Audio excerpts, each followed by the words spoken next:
I'm Steve Wolford, News 3. You know, we say it all the time. Tourism is the lifeblood of the local economy, supporting over 400,000 jobs statewide.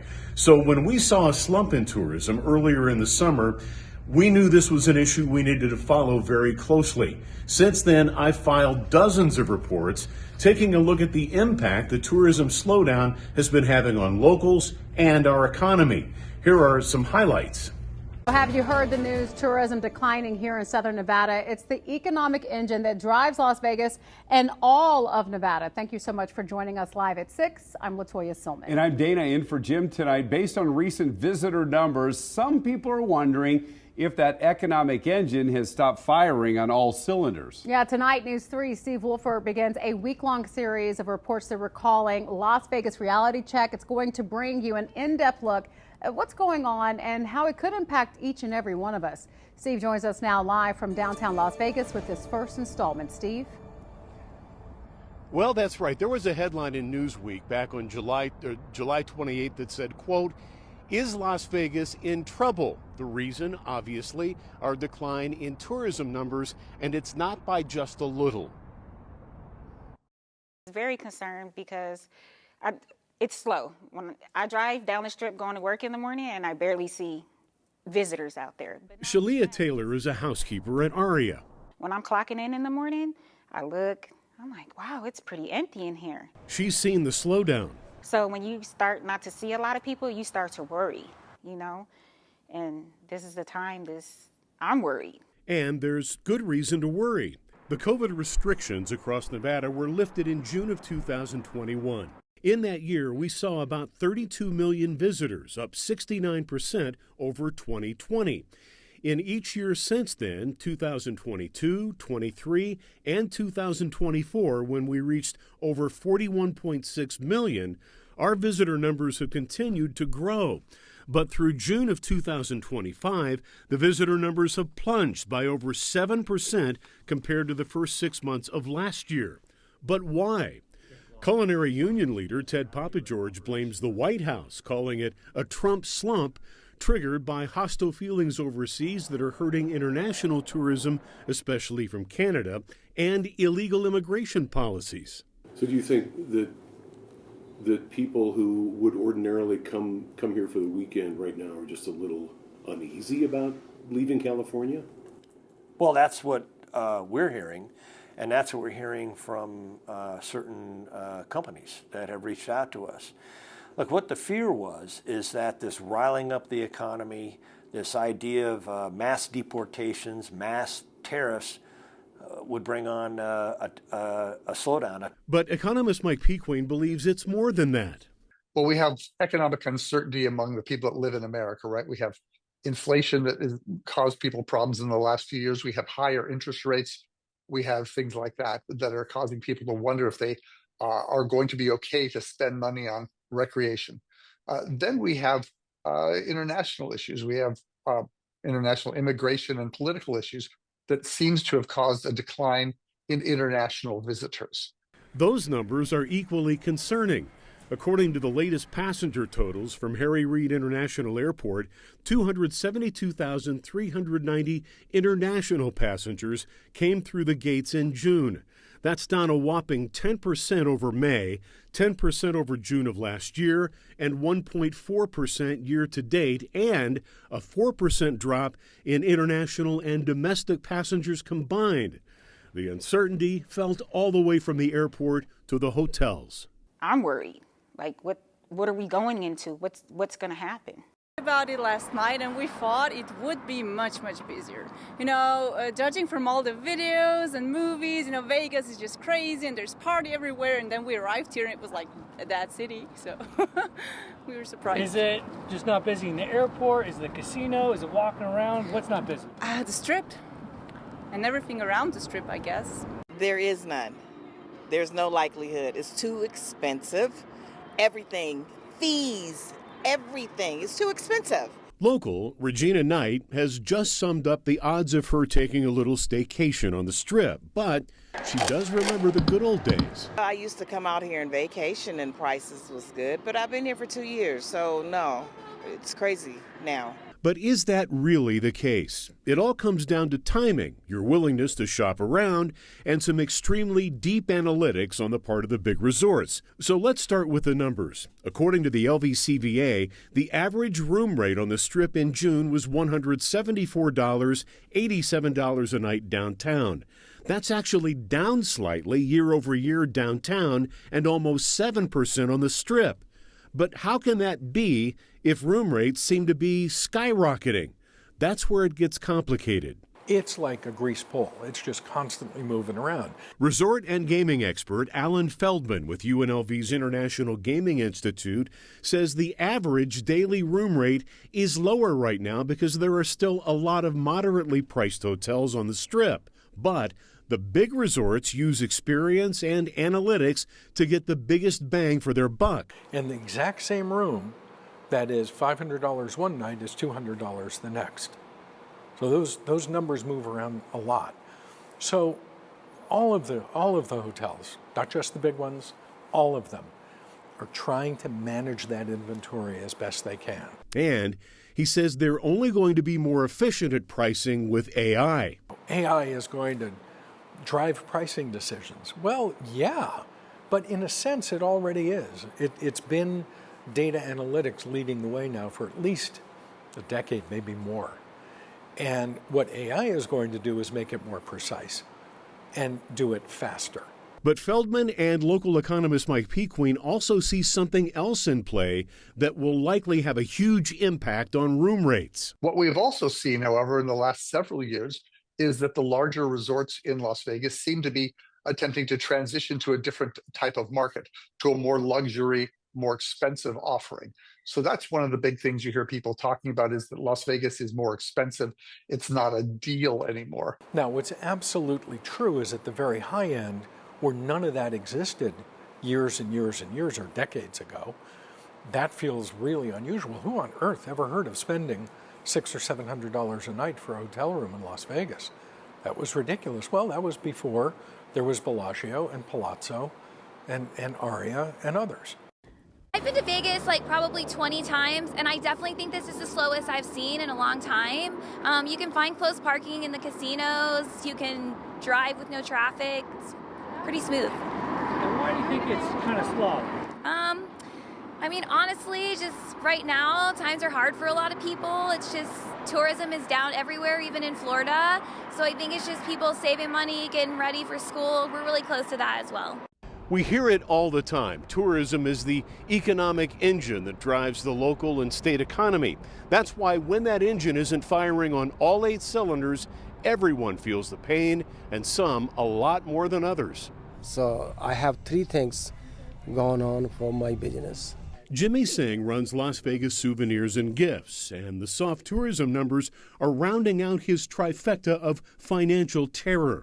His business takes a hit because of his location on Koval. It's right in the heart of the F1 street closures. Nearly all of his merchandise is imported and subject to tariffs, and now I saw that also for now, the tourism is less than, last year's. We see like a 30 to 40% down. Jimmy says foot traffic through his gift shop is way down. We ask all the time, so where you from? And, we talk nice. And this year I didn't see that many for people is coming from overseas. So I saw less, very less. And he says a big chunk of his customers are, for now anyway, choosing to stay north of the border. Canada is more worst, actually. We have like lot for Canadians, lot. Everywhere I see the Canadian, and now no. So what do those tourist dollars really mean for Nevada's bottom line? According to Applied Analysis and the Nevada Resort Association, tourism has a $98 billion economic impact on Nevada. It supports a fourth of all jobs, generates 22% of all wages, and pushes 34% of the tax dollars into the general fund, resulting in a $3,000 reduction in the tax burden per household. I think that the mood in Carson City, especially toward the end of the session, was gloomy. As the numbers began to roll in as the reality of what the forecast was going to look like. Alan Feldman is the director of strategic initiatives at UNLV's International Gaming Institute. He says when tourist-driven revenues from gaming and the resorts come up short, state lawmakers aren't usually inclined to raise taxes, so the burden is felt by all of us. I think in Nevada, the more historic response has been cutting programs, reducing programs. So it's not just politicians who are concerned. I'm confident there are teachers who are concerned. There are library staff who are concerned. There are hospital staff who are concerned. I think we're more likely to see those kinds of things first before anyone gets real about increasing a tax of any kind. But is this tourism skid part of a cycle or the new normal? Some are afraid it might take a while for more Americans to become financially comfortable again to take a Las Vegas vacation, and for international tourists to let some hard feelings subside. People thinking a different way now. So used to, I can say, everybody love for America. And now a lot of things they don't. Basically, I'll give you an oversimplified explanation of dynamic pricing. Let's say I own a bar on Fremont Street back here behind me. It's 4 o'clock in the afternoon, nobody's there. What do? I cut my prices in half and call it something creative like happy hour. That's kind of basically the same thing we see with airline tickets. The airlines don't change their price every 5 minutes, but as we all know, they change their prices based on demand. And when demand is high, prices go up. When demand is lower, they'll have a sale. Alan Feldman with UNLV's International Gaming Institute says our local resorts do the same thing. The former executive with MGM Resorts says it's why a hotel room on the Strip is generally cheaper on a Tuesday night than a Saturday night. And the better the resorts are at dynamic pricing, the more profitable they can be, which is especially important to employees during a slump. It's a business's responsibility to make money. That's their job. Their job is to make money, and in doing so, they employ a whole bunch of other folks. They pay taxes, and they make investments alongside the business into the community. Ask anybody who's lived here for a while. They'll be able to tell you what their favorite buffet was, what their favorite dish was at said buffet, how often they went there, and they'll also tell you that it's probably not there anymore. I mean, I loved it when there was a buffet in every hotel. It was great. Those were the good old days, huh? Yeah. Cynthia Corona would have never guessed that standing in a buffet line could hold so much nostalgia. Neither would Samuel Gutierrez. Definitely there are less of them than there used to be. Do you think that's, there was a time when a buffet was synonymous with Las Vegas. Absolutely. Most places had them. You know, it's like the 99-cent shrimp cocktail back in the day. People want to do that. They want to experience Vegas. So what happened? Michael Kennedy, director of food operations at South Point, says it was like the meteor that drove dinosaurs into extinction.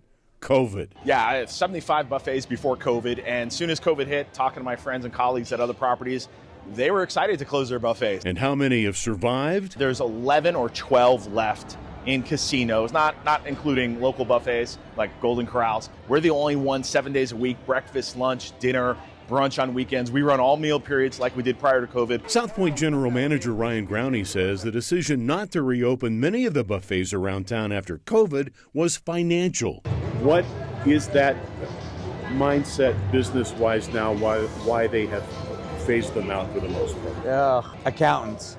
I think, these people that are running these companies are looking at the financial statements, but they've never been here. They've never worked the line at the buffet and had the thank yous and done those things. Growney admits losses posted by his buffet have doubled since the year before COVID, but he still believes there's an important return. There's slot machines. Most of our restaurants lose money, but it's a marketing expense. It brings people in. We're a hybrid local and destination casino, and locals, they're going to come in, they're going to dine, they're going to drink. And then if they want to play a slot machine on the way out the door, they're welcome to. Like so many locals who grew up here and remember all the iconic buffets around the Strip, social media influencer Heather Collins says it was the old school business model that made guests feel like royalty, and the big resorts might be wise to bring it back. Here's the thing. People want to go gamble, but how much is it going to cost them to gamble at your property? Now, free parking, okay, I can walk in and I can just gamble. Okay, I can get $11.99 breakfast and stuff my face. Okay, I can gamble more. It was the whole package of being able to go in there on a budget for like parking and food and free drinks when you gamble, and then you could put more money into the machine. You know, always pricing is a consideration. And it didn't take long for Roderick Lee, who visits several times a year from Canada, to agree with Heather that prices are still high. How have prices changed through the years since you've been here? They've gone through the roof drastically in the last year or so. Another point of contention Heather is still hearing about: the parking on the Strip. Locals. The parking on the Strip is terrible. I think it is the biggest deterrent because the moment you're on property, you're already getting charged $25. And for locals Jeff and Priscilla Hatch, also a turn off. That you have to pay to park. Sorry. That's mine. That seems to be. It's, the days of the free parking you got, and just the price gouging as well. Please drive inside. But parking and prices aren't the only turn-offs we heard about from visitors. But there are still plenty of turn-ons that Las Vegas can lean into 2026 to drive our tourism numbers back up. I will say, the last couple nights after F1, the casinos have been busy. Like I was at Bellagio, packed, couldn't even walk within the lobby area, which was surprising. And it's much more than F1. I mean, there's a lot to do. I mean, there's a lot of shows, a lot of celebrity chefs, a lot of, we're going to go see the Sphere next month. And it is now a sports city. So that's good. It's great. I mean, like I said, being born and raised here, we had no teams growing up. The Rebels were our home team. It's a lot of noise, a lot of people. It's beautiful, it's warm. I like the shows. I used to come when Celine Dion was a regular. But is the entertainment enough to turn the corner? I think a lot of people are coming to Vegas right now for like the Sphere. We have unique entertainment. So I feel like they're still going to have to come here to get these unique experiences like F1 and the Sphere.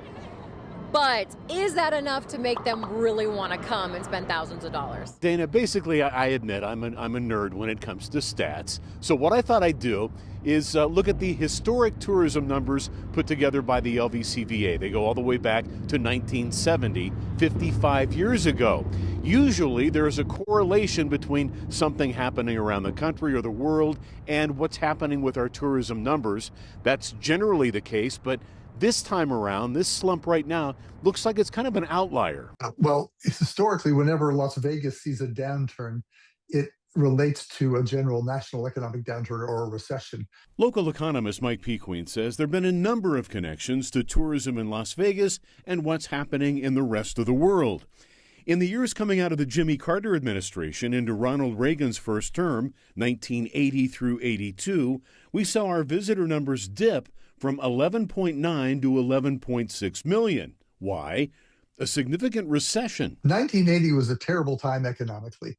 We had high inflation, and then the Federal Reserve Chairman at the time, Paul Volcker, raised short-term rates as high as 17%. But we got back on track from the mid-'80s into the early 90s.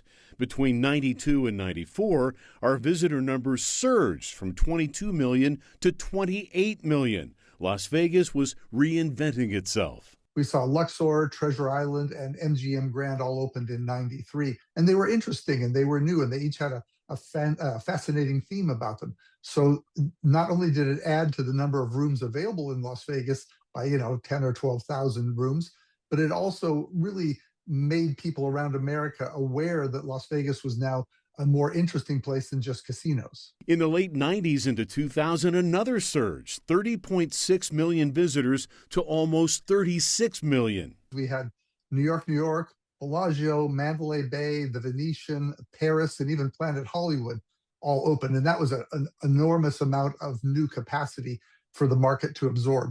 And that was really a turning point for Las Vegas as well. It really brought us to a new level because we could then accommodate larger conventions. Then came the economic downturn, and our visitor numbers stalled between 2008 and 2010. The nation's unemployment rate skyrocketed to 9.5%, outdone only by the 15% unemployment rate we saw during the COVID pandemic, when our visitor numbers tumbled from an all-time high of 43 million to just 19 million.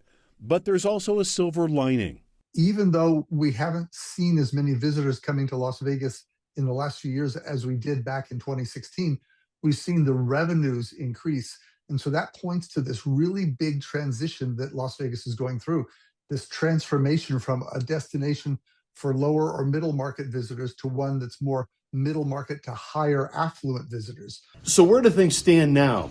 Well, according to some new research, there's a pretty good likelihood that we'll turn the corner and get our tourism back on track in 2026. So for the latest, be sure to stay with us here on News 3, as well as our News 3 YouTube page. I'm Steve Wolford.